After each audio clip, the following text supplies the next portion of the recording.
el día de hoy quiero empezar una nueva serie. Esta serie la he titulado Planeando con el Gran Arquitecto, o puede ser Soñando con el Gran Arquitecto, pero me gusta esto de planear con el Gran Arquitecto. Y siempre he dicho que Dios es un gran arquitecto. El universo, la Tierra, el sistema solar, la Vía Láctea, pero aún nosotros mismos somos un gran plan de parte de Dios que se cumplió. Dios no solamente dijo, bueno, que exista un ser humano, no. Dios se tomó el tiempo de planificar cómo iba a ser un ser humano de tal manera que cada uno de nosotros tenemos cada parte de nuestro cuerpo en su lugar, planificado por un gran arquitecto, por un gran ingeniero que es Dios. Es impresionante cómo, bueno, ahora nosotros le hemos puesto nombre a las leyes de la física, a la ley de la gravedad, a la ley del trabajo, a la ley de la fuerza, a cualquier ley que exista en la física o en la química. Pero todas esas leyes, antes de que tuvieran un nombre, ya existían. El ser humano por ahí de 1500 empieza a estudiarlas y empieza a meterse en toda esta situación de decir, bueno, ¿por qué se caen las cosas? ¿Por qué cuando yo tomo una manzana y la suelto se cae? ¿Y qué es lo que está sucediendo? ¿Por qué? Y empiezan a analizar por qué hay lluvia, de dónde viene la lluvia. Bueno, es que es el agua que por el calor se evapora, sube a las nubes, esas nubes que es puro vapor hasta cuando ya están bien cargadas, pues vuelven a convertirse en agua. Estudian, pero todas esas leyes, todo ese ciclo del agua, el ciclo de la vida existe aún antes de que lo estudiáramos. Y hoy en día, bueno, hay muchos estudios y hay estudios que van mucho más lejos de lo que aún nosotros, si no somos grandes doctores o grandes científicos, no podemos muchas veces entender cómo pueden a veces decir cómo funciona un hoyo negro o de qué está hecho un planeta si está a miles y miles de kilómetros de distancia. Ahora podemos, por ejemplo, se analizan los átomos, las partículas subatómicas, las células. Todas esas cosas que a simple vista no las podemos ver, pero son cosas reales. Y podemos encontrar a Dios desde un átomo, desde todas las partículas que tiene adentro. Y siempre que van hacia adentro, siguen encontrando más y más y más cosas de algo que no se puede ver en un átomo.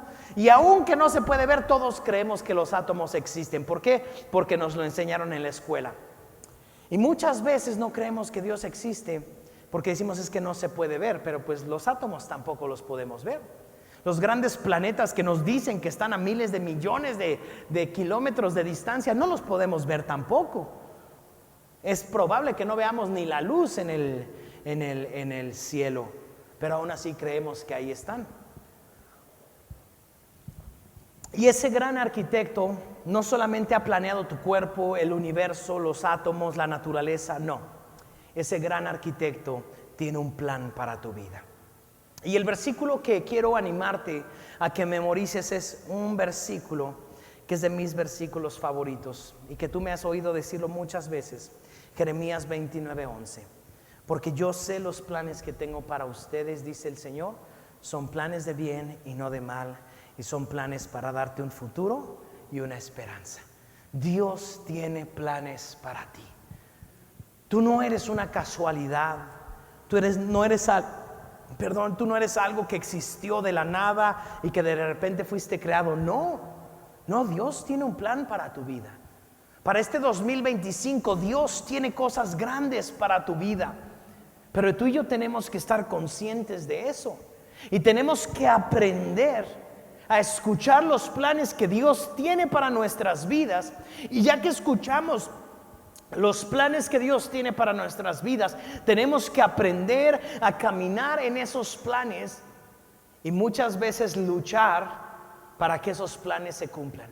Y eso es lo que vemos una y otra vez en la Biblia. Vemos personas con las que Dios se encuentra. Y por ejemplo, Jesús se encuentra con Pedro y le dice: Pedro, yo tengo un plan para ti. Yo quiero que tú te conviertas en un pescador de hombres.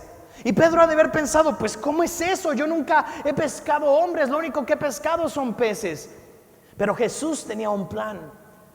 Y entonces Pedro empezó a caminar con Jesús, empezó a escuchar las enseñanzas de Jesús, empezó a ver cómo Jesús liberaba a los endemoniados, cómo Jesús sanaba a los enfermos, cómo Jesús predicaba la palabra. Y entonces Pedro dijo: esto es lo que necesito hacer, lo mismo que Jesús hacía, o aún cosas mayores.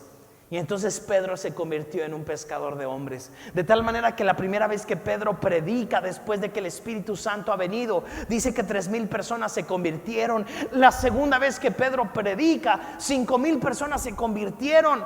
Pedro se convirtió, de acuerdo a lo que nos narra la historia, en un pescador de hombres, que viajó hasta lo que ahora conocemos como Inglaterra, el Reino Unido, y predicó la palabra de Dios, Pedro, hasta que fue crucificado de cabeza. Pero Jesús tenía un plan para él. Y Pedro, ¿qué hizo? Escuchar la voz de Jesús y empezar a caminar en eso.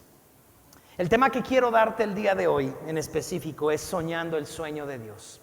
Y quiero que hablemos acerca de algo, porque Dios nos ha dado la capacidad de soñar, y eso nos hace diferentes de toda la naturaleza, porque toda la naturaleza no tiene la capacidad de soñar, porque no tiene el cerebro que Dios puso en nosotros. Dentro de las capacidades que Dios nos dio al ser humano, nos dio la capacidad de soñar. Y eso es algo hermoso, porque tú y yo podemos soñar. ¿Y qué es soñar? Soñar es cuando ves algo que no existe aún, pero que puede llegar a existir. Y que si tú y yo trabajamos fuerte en eso, eso puede convertirse en una realidad. Cuando tú y yo empezamos a soñar, y les ponía el ejemplo hace unas semanas y quiero volver a mencionarlo. Cuando llega un hombre, un arquitecto, una mujer, una arquitecta, y se para en un terreno, esa persona, por la capacidad que ha tenido y los estudios que ha tenido, se para en un terreno y esa persona empieza a analizar el terreno. Y para todos nosotros un terreno es un terreno, es tierra, es hierba, algunos montes, algunos desniveles. Pero cuando un arquitecto empieza a ver ese terreno, ese arquitecto empieza a caminar y empieza a soñar. Y empieza a desarrollar algo en su imaginación que no existe. Y entonces esa persona, cuando está caminando, dice: aquí puede ir una pared y una ventana. Y nadie lo ve, ni él mismo lo ve, pero empieza a soñarlo. Y dice: aquí puede haber unas escaleras con una ventana al fondo. Puede haber un segundo nivel. En el segundo nivel puede haber un balcón.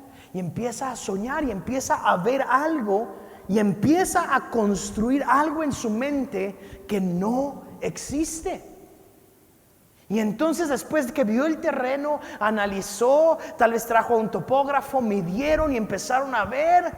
Y ya con toda esa información, el arquitecto empieza a hacer unos dibujos y empieza a trazar. Oh, sí, hacemos esto y tal. Y empieza a sacar medidas. Y de repente, de algo que no existe, ese arquitecto ahora tiene un plano de algo que no existe. Es solamente una idea, pero tiene ese plano. Y entonces empieza a sacar ese plano y empieza a decir: mira, aquí va a estar la cocina, aquí va a estar la sala, aquí va a estar el comedor, aquí va a estar el baño, aquí va a estar una habitación. ¡Wow! Pero todavía no existe nada. Hasta que de pronto hay una gran celebración, van al mismo terreno que no tiene nada, solamente hay unos planos, solamente hay un sueño. Pero en ese momento ponen la primer piedra. Tú y yo hemos venido y venimos y vamos a estar viniendo estos meses a la iglesia y estas semanas, porque es necesario empezar a soñar el sueño de Dios. Y es importante empezar a visualizar lo que Dios quiere hacer con tu vida. Y mi primer punto el día de hoy, y si estás anotando, es: Dios tiene un sueño para ti. Y quiero que lo digas. Quiero que digas: Dios tiene un sueño para mí. Dilo: Dios tiene un sueño para mí. Y yo quiero que lo creas y lo vuelvas a declarar una y otra vez, y creas que Dios tiene un sueño para ti. Tu vida no se ha terminado, no importa cuántos años tengas, no importa lo que hayas vivido, Dios sigue teniendo un sueño para ti. Y quiero tomar una historia fabulosa que muchas veces hemos leído, pero vamos a verla una vez más. Génesis capítulo 37, y voy a leer primero del versículo 5 al versículo 8. Yo quiero que salgas el día de hoy aquí seguro y segura de que Dios tiene un sueño para tu vida, de que tú no eres una casualidad. Y no importa que el día de hoy tú te veas como un terreno que no tiene nada, que no tiene futuro, un terreno cualquiera, pero cuando Dios te ve, y el día de hoy yo quiero tratar de mirarte con los ojos de Dios, y yo quiero que tú te veas con los ojos de Dios, y que veas como este arquitecto que abre los planos y él imagina que una casa va a estar hecha en un terreno. De la misma manera yo quiero que tú veas tu vida y digas: Dios tiene un plan para mi vida. Amén. Dios tiene un sueño para mi vida. Génesis 37, versículo 5, dice lo siguiente: una noche José tuvo un sueño. Di conmigo: tuvo un sueño. José tuvo un sueño, y cuando se lo contó a sus hermanos, lo odiaron más que nunca. Versículo 6: escuchen este sueño, les dijo. Resulta que estábamos en el campo atando gavillas de grano, y de repente mi gavilla se levantó, y las gavillas de ustedes se juntaron alrededor de la mía y se inclinaron ante ella. Versículo 8: sus hermanos respondieron: ¿así que crees que serás nuestro rey? ¿No es verdad? ¿De veras piensas que reinarás sobre nosotros? Así que lo odiaron aún más debido a sus sueños y a la forma en que los contaba. Wow. José, pues era un joven cualquiera, una persona cualquiera. Pero de pronto una noche José tuvo un sueño. Pero no era cualquier sueño. José estaba soñando el sueño de Dios. José estaba poniendo atención a lo que Dios estaba poniendo en su corazón. Y qué importante es que tú y yo sepamos discernir y saber que Dios tiene algo para nosotros y que tenemos que estar atentos. Mi hermano, si tú y yo no estamos atentos a lo que Dios tiene para nosotros, nosotros vamos a vivir como cualquier otra persona. Y vamos a ir de aquí para allá siendo llevados por cualquier lugar sin saber lo que Dios tiene para nuestras vidas. Pero el gran arquitecto, nuestro Señor, ha planeado algo para nosotros. El problema es que muchas veces nosotros no creemos ni en nosotros mismos. Y eso tiene que cambiar. Estas semanas eso tiene que cambiar en nuestras vidas. Y tenemos que empezar a soñar en grande lo que Dios tiene para nosotros. Y yo sé que las circunstancias, las cosas que hemos vivido, los desánimos, los fracasos que hemos tenido, nos hacen pensar que ya no hay nada que Dios pueda hacer en nuestras vidas. Pero claro que no. Dios verdaderamente tiene muchas cosas para nuestras vidas. Y no podemos quedarnos tirados pensando que ya no hay nada más. No, tenemos que levantarnos y creer: Señor, si yo estoy con vida, es porque tú tienes un plan para mi vida. Es porque tú has soñado algo para mi vida. Y verdaderamente aquí vemos cómo José había sido escogido por Dios. Y Dios le acababa de dar un sueño a José. Dice que su gavilla, su manojo de trigo se levantaba y todos los demás trigos se arrodillaban. Eran sus hermanos. Y José no sabía la interpretación de ese sueño. Los hermanos tampoco sabían la interpretación de ese sueño. Y ellos pensaban que lo único que José quería era gobernar encima de ellos o aplastarlos. Pero eso no era lo que Dios quería para ellos. Dios tenía, como lo leímos o lo acabamos de mencionar en Jeremías 29:11, Dios tiene planes de bien. Si Dios tiene un sueño para tu vida, siempre va a ser un plan bueno. Siempre va a ser para darte un futuro. Siempre va a ser para darte esperanza. Nunca va a ser para hacerte daño. Dios nunca va a hacer algo para hacerte daño. Jamás. Porque eso va en contra de la naturaleza de Dios. Aun cuando Dios nos reprende, aun cuando Dios llegara a castigarnos, aun cuando Dios llegara a exhortarnos en la vida, nunca sería para algo malo para nosotros. Siempre será para un futuro glorioso. Amén. Punto número 1, Dios tiene un sueño para tu vida. Punto número 2, la gente no lo tiene que entender. Y la gente no lo va a entender. Y muchas veces tú mismo no lo vas a entender. Y tú vas a decir, pero es que ¿qué puede hacer Dios conmigo? Y muchas veces somos muy duros con nosotros. Y podemos decir, es que ¿qué puede hacer Dios con alguien como yo que soy inservible? Pero quiero decirte que para Dios no eres inservible, porque la palabra misma dice que Dios escogió a lo vil, a lo menospreciado, a lo que nadie quería. A eso Dios escogió para exaltarlo. Entonces no es por nuestra capacidad que Dios nos escoge, no es porque somos muy inteligentes, no es porque somos muy buenos, no es porque sabemos mucho, no, nada de eso. Si Dios nos escogió es porque simplemente nos amó. Y si Dios te ama y estás aquí y tú estás escuchando este mensaje, no es por casualidad, no es una casualidad que tú debiste de haber venido a este lugar, no. Es porque Dios te trajo y tiene un sueño para tu vida. Amén. Quiero que le digas a la persona que está a tu lado, si está tu esposa o tu esposo, y dile, Dios tiene un sueño para tu vida. Dios tiene un sueño para tu vida. Ahora, mi segundo punto es, la gente no lo va a entender. Y tenemos que pasar por un proceso.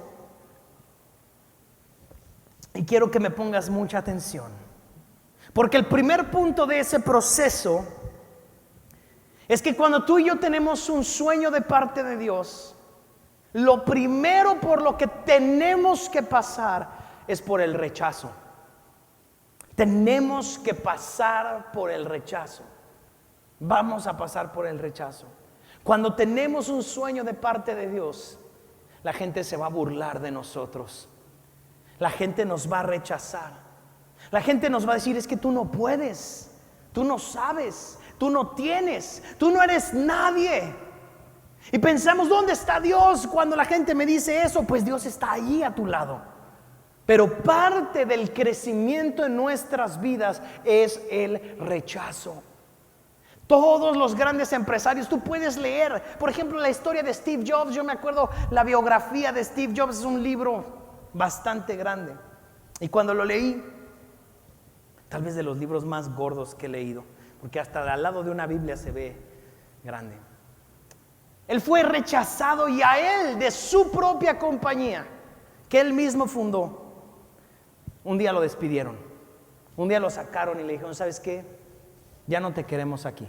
Por muchas cosas, por lo que fuera, fue rechazado.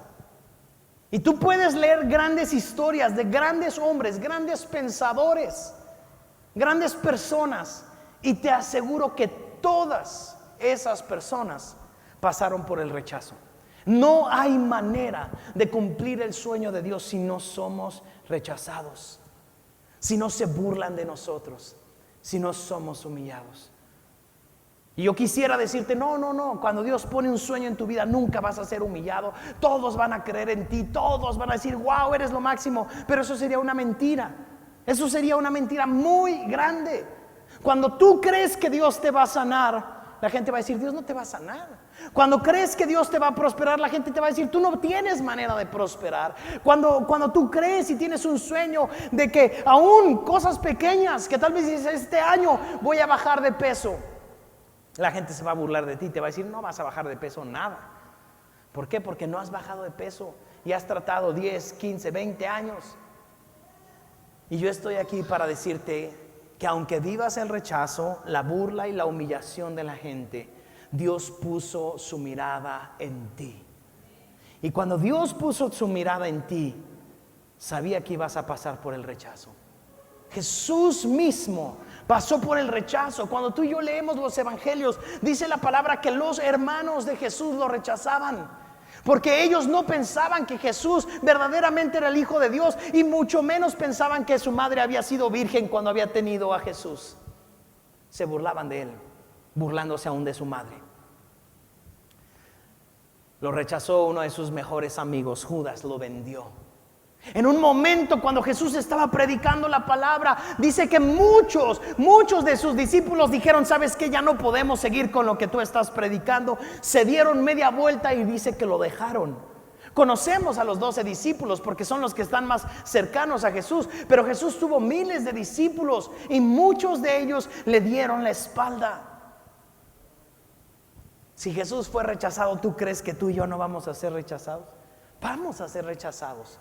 Y José fue rechazado. Y dice que sus hermanos, y textualmente lo que acabamos de leer, dice que sus hermanos lo odiaron aún más.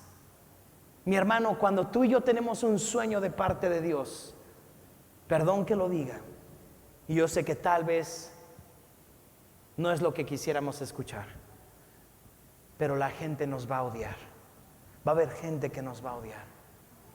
Va a haber gente que no le va a dar gusto que te vaya bien en la vida. Pero eso no nos debe de detener. ¿Por qué nos va a detener? Cuando Dios ha puesto un sueño en nuestras vidas, va a haber gente que nos va a señalar. Va a haber gente muy cercana. ¿Quién más cercano que los hermanos de José? Los hermanos de José lo apuñalaron por la espalda. Vamos al libro de Hechos, capítulo 7. En Hechos, capítulo 7, encontramos el resumen rápido de la vida de José. Hechos, capítulo 7. Y vamos a leer a partir del versículo 9. Estos patriarcas, y bueno, habla de los patriarcas, pero eran unos tremendos bárbaros los hermanos de José. Dice: estos patriarcas tuvieron envidia. Cuando tú y yo tenemos un sueño de parte de Dios, cuando tú has soñado con empezar una empresa, un negocio, cuando tú has soñado con tener un matrimonio que dure toda tu vida, va a haber gente con envidia. Va a haber gente que va a decir: no lo va a lograr. Cuando tú has soñado prosperar, cuando tú has soñado crecer, cuando tú has soñado sanar, cuando tú has soñado emprender, llegar más lejos, viajar, te van a decir: no, tú nunca vas a viajar. Y la gente va a hablar mal de ti porque te va a tener envidia. Tenemos que pasar por ese proceso. Yo que estoy aquí quisiera decirte que no, pero todos los pastores pasamos por ese proceso, todos. Pero nosotros no nos podemos detener por la envidia. No podemos detenernos por el odio. No podemos detenernos por el rechazo. Tenemos que levantarnos. Dice el versículo 9: estos patriarcas tuvieron envidia de su hermano José y lo vendieron para que fuera esclavo en Egipto. Ellos trataron de sepultar el sueño. Ellos pensaron: ¿sabes qué? José, lo mejor que podemos hacer, ¿se cree que él va a ser el rey? ¿Cree que él va a gobernar por encima de nosotros? Vamos a venderlo como esclavo y acabamos con sus sueños. Porque dentro de un sueño de Dios va a haber personas que van a hacer lo posible para enterrar tu sueño. Y aún personas muy cercanas a ti. Aún personas que, como Judas, con un beso entregaron a su maestro. Con un beso entregaron a su Señor. Y así es como Jesús le dice: Judas, ¿con un beso me entregas? Y Jesús ha puesto y ha permitido que haya Judas en nuestras vidas. Porque precisamente para poder crecer en nuestra humildad, para poder crecer como líderes, para poder crecer hasta donde Dios nos quiere llevar, son necesarios los Judas. Son necesarias personas que nos van a vender como esclavos y que van a tratar de enterrar nuestro sueño. El sueño del papá de José, de Israel, que era el papá de Jacob, que después se llamó Israel, el papá de José y los 12 patriarcas, soñó con José. ¿Por qué soñó con él? Porque José era hijo de la mujer que él había amado. Recordemos que en ese tiempo Israel se casó, tuvo hijos con 4 mujeres distintas, pero una de ellas era la que él amaba. El problema es que esa mujer no podía tener hijos y tuvo hijos con las otras 3, pero él quería un hijo de ella y Dios lo da y le dio a 2 hijos, a José y a Benjamín. Y cuando nace José y crece José, Israel lo educa como un administrador. Y todos los demás hermanos iban a trabajar al campo, iban a cuidar el ganado, pero Israel se sentaba con José y le enseñaba, mira, y empezaba a enseñarle de administración. Eso es lo que la palabra de Dios nos enseña. De tal manera que José era un hombre sabio, era un hombre inteligente. El papá de José le había dado cierta autoridad sobre sus hermanos, pero a sus hermanos eso no les gustaba. Era más chico que ellos, no conocía del campo y ellos no estaban de acuerdo con eso. Pero su padre había puesto futuro en él. Como padres, a todos los padres que estamos aquí y a padres que tenemos a hijos en formación, tenemos que poner futuro en nuestros hijos. Tu padre, tu papá, tu mamá, estás encargado de poner futuro en tus hijos. Tú tienes que hacer lo posible para que ellos crezcan creyendo que hay un futuro de Dios para ellos. Entonces los hermanos de José lo venden como esclavo, acaban con el futuro de José según ellos, con el futuro de Israel según ellos. Pero cuando Dios ha puesto la mirada en alguien, no hay nadie que pueda eliminar ese futuro.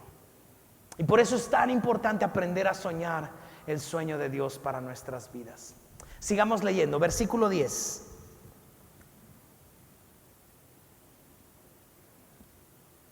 El versículo 9, solamente quiero hacer énfasis en algo. Dice, estos patriarcas tuvieron envidia de su hermano José y lo vendieron para que fuera esclavo en Egipto. Y ahí hay una frase hermosa. Dice, pero Dios estaba con él. Aquí hay 2 puntos que quiero darte. Número 1, cuando Dios nos da sueños grandes, van a venir pruebas grandes a nuestras vidas.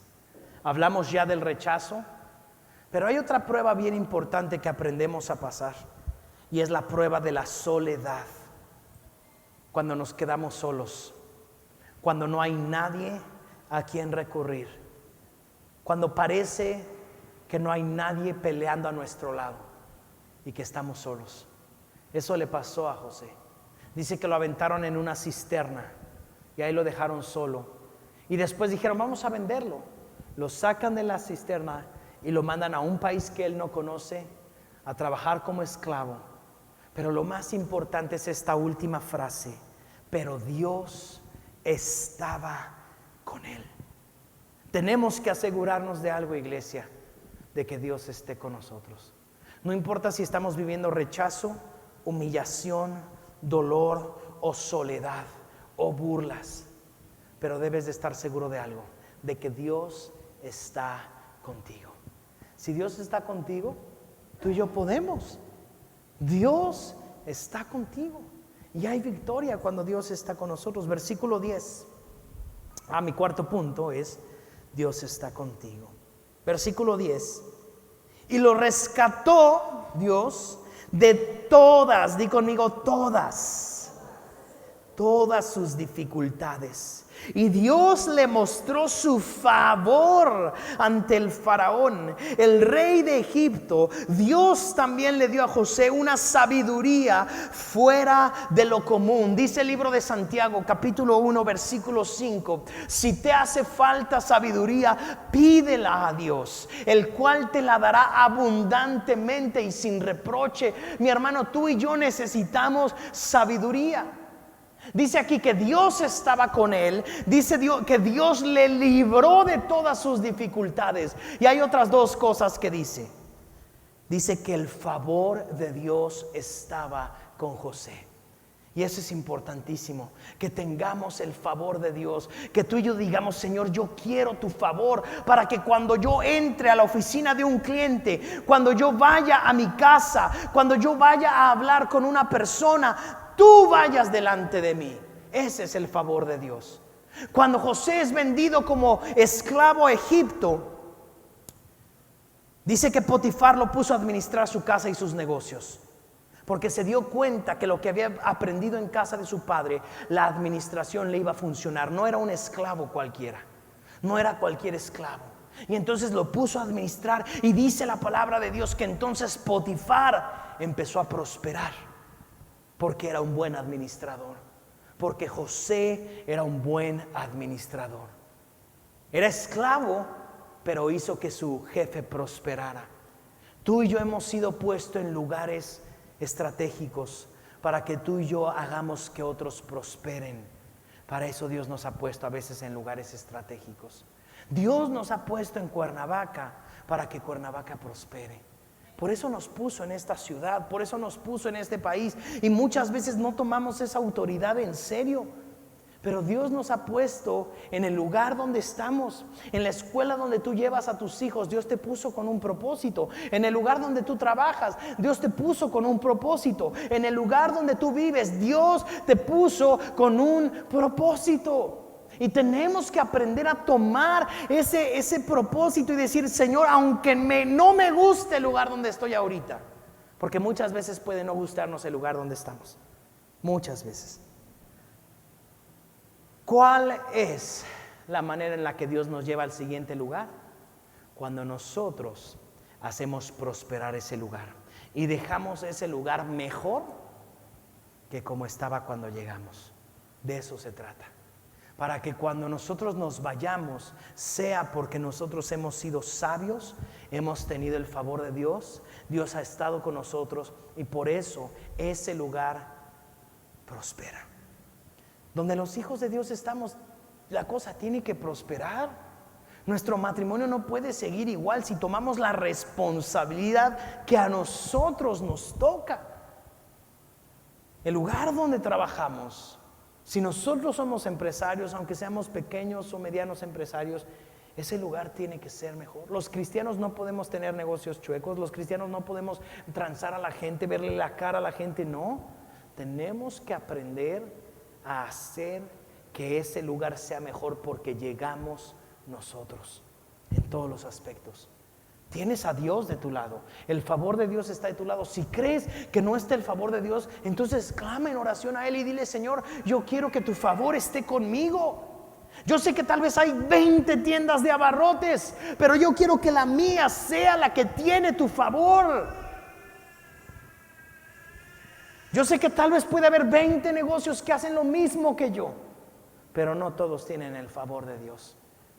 Puede haber 20, 50 o 100 personas que hacen lo mismo que tú haces, pero lo importante es que el favor de Dios esté en tu vida. Y la segunda cosa que vemos aquí es la sabiduría. Vemos que Dios le dio una sabiduría sobrenatural, y tú y yo necesitamos esa sabiduría.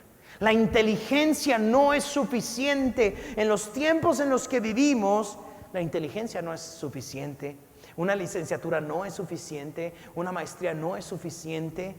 Se necesita el favor de Dios y la sabiduría de Dios. Y eso no lo da el hombre, eso lo da Dios. Y tenemos que buscarlo de Dios. Ahora, ¿cuál era el favor de Dios? Podría todo parecer muy bonito en la historia de José, pero el favor de Dios es que Dios también cuando puso a unos hermanos que lo vendieron, que lo odiaron, que lo rechazaron, que le tuvieron envidia, y Dios después pone una carta maestra, una mujer que quiere tener relaciones con él y lo acusa de violación.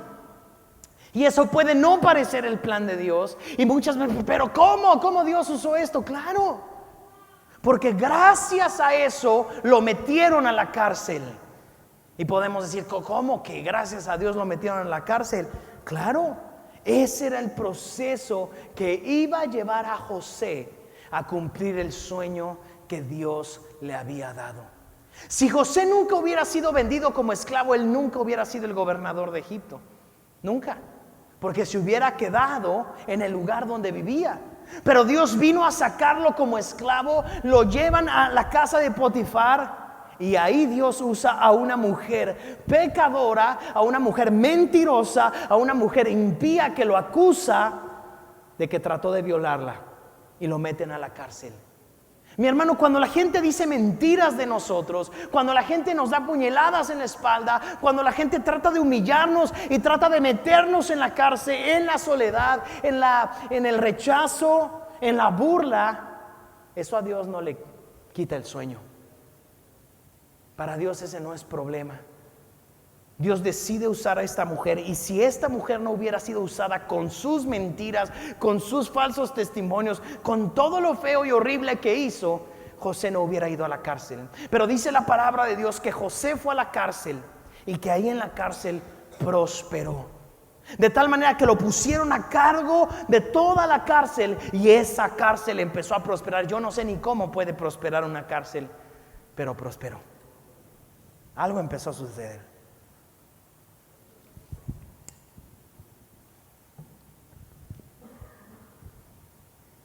Mi quinto punto el día de hoy, y esta es una declaración de fe que muchas veces se nos olvida.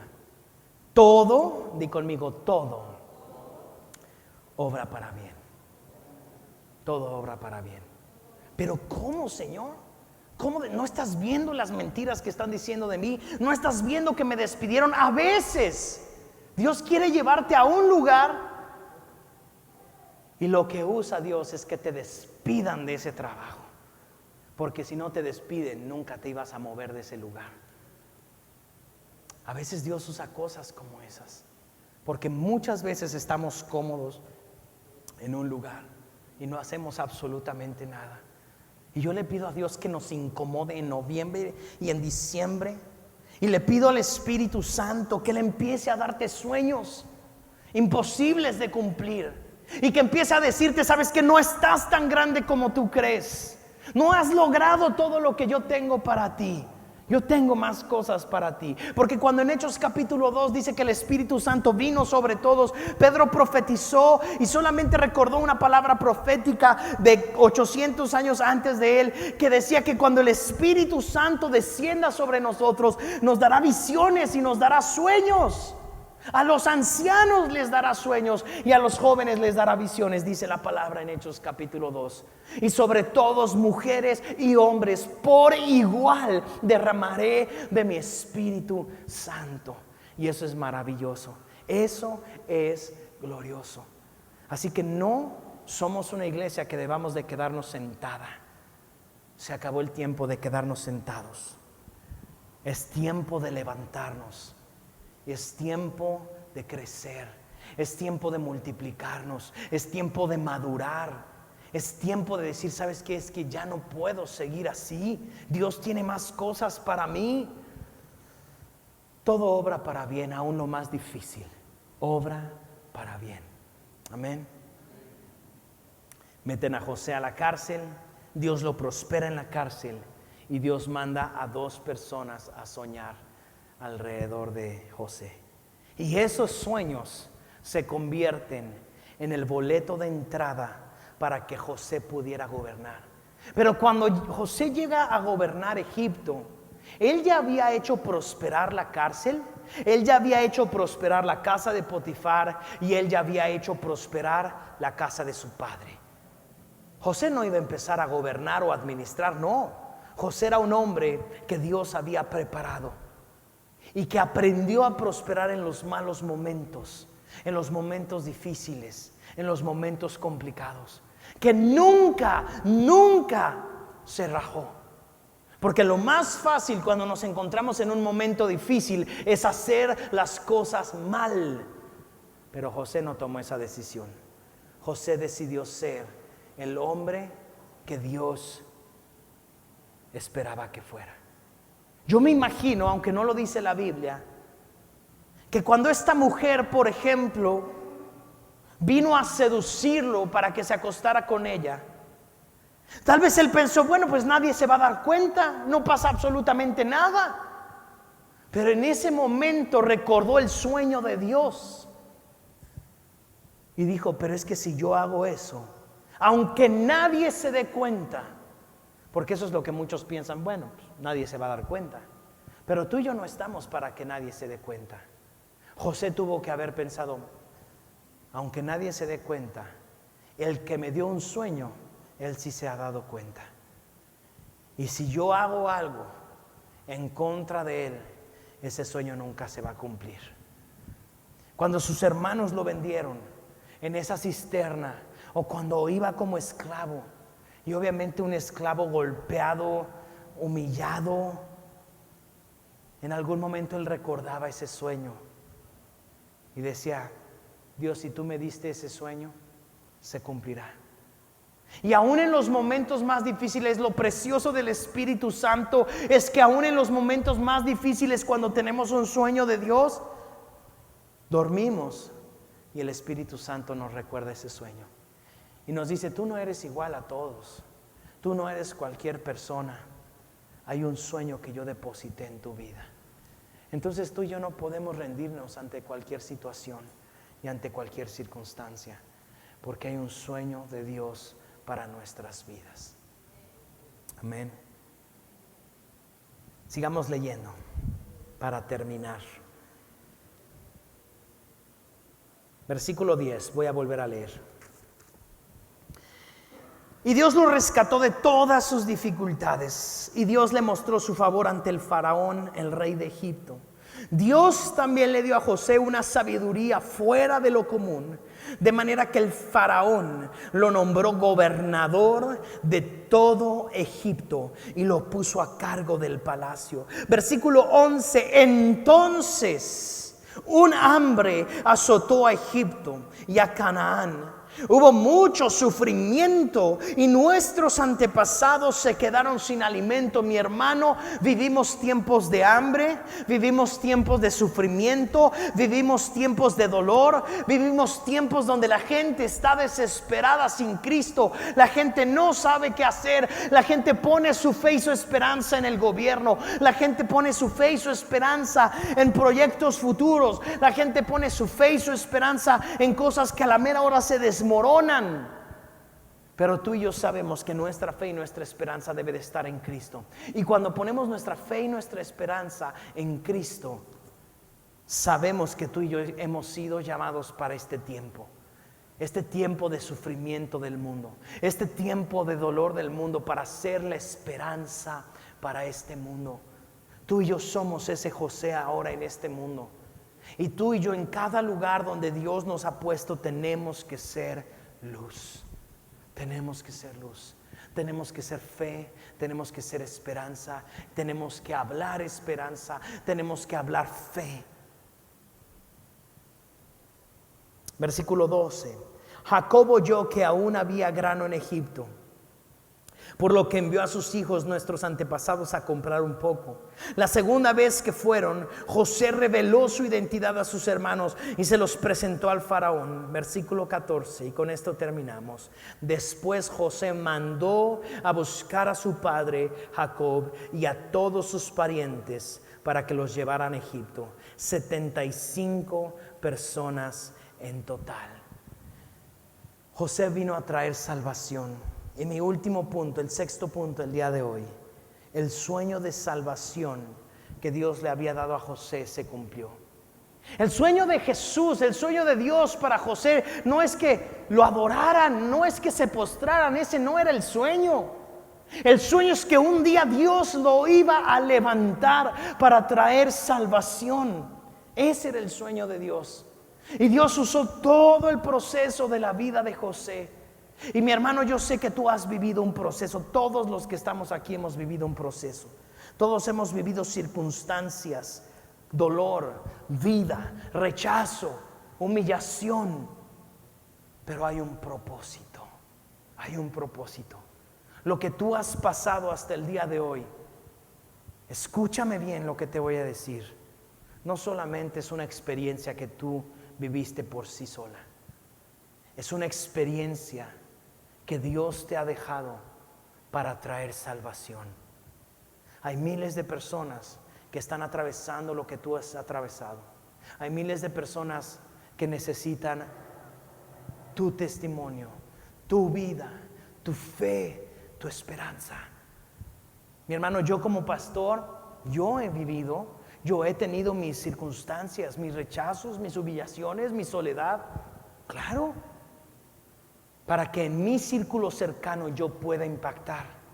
Pero yo no soy arquitecto, yo no soy ingeniero, yo no atiendo en una tienda, yo no soy carpintero, yo no soy plomero. Tú eres cualquiera de esas cosas o lo que sea lo que tú te dedicas. Yo vivo en una colonia, tú vives en otra colonia.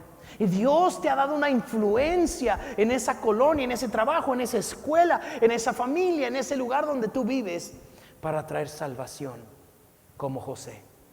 Y lo que tú has vivido, ese proceso que tú has vivido, es porque un día Dios te pondrá gente a tu lado que necesite escuchar la esperanza que tú tienes a pesar de lo que esa persona esté viviendo. Entonces tú y yo tenemos que aprender a tomar esa responsabilidad. Porque cuando José tuvo la oportunidad de hacerles daño a sus hermanos y dejarlos morir de hambre, José dijo: no, Dios no me puso para dejarlos morir de hambre. Tú y yo tal vez hubiéramos hecho eso. Si no tomamos la responsabilidad del sueño de Dios y del llamado de Dios para nuestras vidas, hubiéramos dicho: mátenlos, porque ellos me vendieron como esclavo. Pero José no hizo eso. José les dijo: hermanos míos, no tengan miedo, no tengan miedo. Porque lo que ustedes usaron para mal, Dios lo usó para bien, para salvación y para rescate, para salvar a su familia completa. Y es impresionante la obra que Jesús hizo en la vida de José, que Dios hizo en la vida de José. José tuvo 2 hijos, Efraín y Manasés. Uno de sus hijos, el significado de su nombre es: Dios me hizo olvidar. Y qué importante es: Señor, ayúdame a olvidar el dolor de lo que viví, para que yo pueda ser un buen gobernador. ¿Sabes por qué hay malos gobernadores? Porque no han sabido olvidar. ¿Y sabes qué? El dolor que vivieron, las cosas que vivieron en sus vidas, les llevaron a ser malos gobernadores y a aplastar a aquellas personas que deberían de levantar. Porque el dolor que tienen en su corazón no lo han olvidado, el rechazo y la humillación. Mi hermano, tú has sido llamado a ser líder en la empresa donde trabajas, en la familia donde tú estás. Tus hermanos, tus cuñados, tus padres, hijos, sobrinos necesitan el amor de Dios que hay en tu vida. Tu jefe, tus clientes, tus profesores, tus vecinos necesitan el amor de Dios que hay en tu vida. Pero tú y yo, como hizo José, tenemos que olvidar el pasado de lo que hemos vivido. Lo malo que hemos vivido, tenemos que aprender a olvidarlo y decir: esto no va a determinar mi futuro. Y es su segundo hijo. El segundo hijo de José, su nombre significa: Dios me hizo prosperar. Y qué importante saber que Dios anhela que prosperemos, pero nunca para aplastar a alguien, sino para ser de bendición a otras personas. Mi hermano, tú tienes un llamado de Dios, tú tienes un plan de Dios. Y el 2025 no es el año para quedarnos sentados viendo cómo las cosas pasan. El 2025 es el año para pararnos y decir, ¿sabes qué? Las cosas van a ser diferentes. Yo voy a ser como José. Y no importa que esté pasando por el momento más difícil, yo sé que Dios tiene un sueño para mi vida.